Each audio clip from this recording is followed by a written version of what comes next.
BCCI ప్రకటించిన T20 ప్రపంచ cup జట్టులో రింకు సింగ్ ఎంపికపై ప్రెజెంట్ పెద్ద ఎత్తున చర్చ జరుగుతోంది.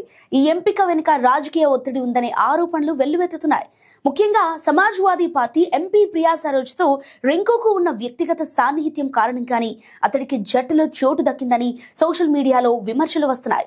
బీసీసీఐ ఉపాధ్యక్షుడు రాజీవ్ శుక్లా ద్వారా ఈ ఒత్తిడి పనిచేసిందని, దీనివల్లే స్టార్ ఓపెనర్ శుభ్మన్ గిల్ ను జట్టు నుండి పక్కన పెట్టాల్సి వచ్చిందని వార్తలు వస్తున్నాయి. రాజకీయ కారణాల వల్లే గిల్ వంటి కీలక ఆటగాడిని తప్పించి రింకును తీసుకోవటం జట్టు సమతుల్యతను దెబ్బతీస్తుందని కొందరు విశ్లేషకులు అభిప్రాయపడుతున్నారు. అయితే మరోవైపు రింకు సింగ్ ప్రతిభను తక్కువ అంచనా వేయలేమని గణాంకాలు చెబుతున్నాయి. అంతర్జాతీయ టీ20లో 160కి పైగా స్ట్రైక్ రేట్తో రాణిస్తున్న రింకు ఫినిషర్గా తన సత్తా ఏంటో ఇప్పటికే నిరూపించుకున్నాడు.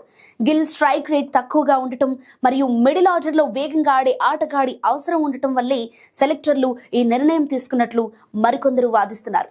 అయితే రాజకీయ వివాదాలు ఎలా ఉన్నప్పటికీ కూడా ప్రపంచ కప్ వంటి మెగా టోర్నీలో రింకు తన బ్యాట్తో సమాధానం చెప్పి ఈ విమర్శలకు చెక్ పెడతానని అతని అభిమానులు ఆశిస్తున్నారు.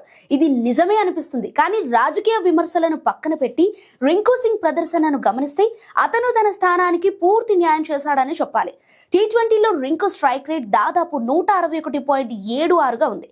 ఇది ఏ ఫినిషర్కైనా అద్భుతమైన గణాంకం. దీనికి విరుద్ధంగా జట్టు నుండి తప్పించబడిన శుభ్మన్ గిల్ స్ట్రైక్ రేట్ 138గా ఉంది. ప్రస్తుత ఆధునిక టీ20 క్రికెట్లో పవర్ హిట్టర్ల అవసరం చాలా ఎక్కువగా ఉంది. సో రింకు సింగ్ ఒత్తిడిలో కూడా బౌండరీలు బాధగల సామర్థ్యం కలిగి ఉన్నాడు. కాబట్టి సెలెక్టర్లు కేవలం పొలిటికల్ ప్రెజర్ వల్లే కాకుండా జట్టుకు అవసరమైన ఫినిషర్ రోల్ కోసమే అతన్ని ఎంచుకున్నారని కొందరు నిపుణులు సమర్థిస్తున్నారు.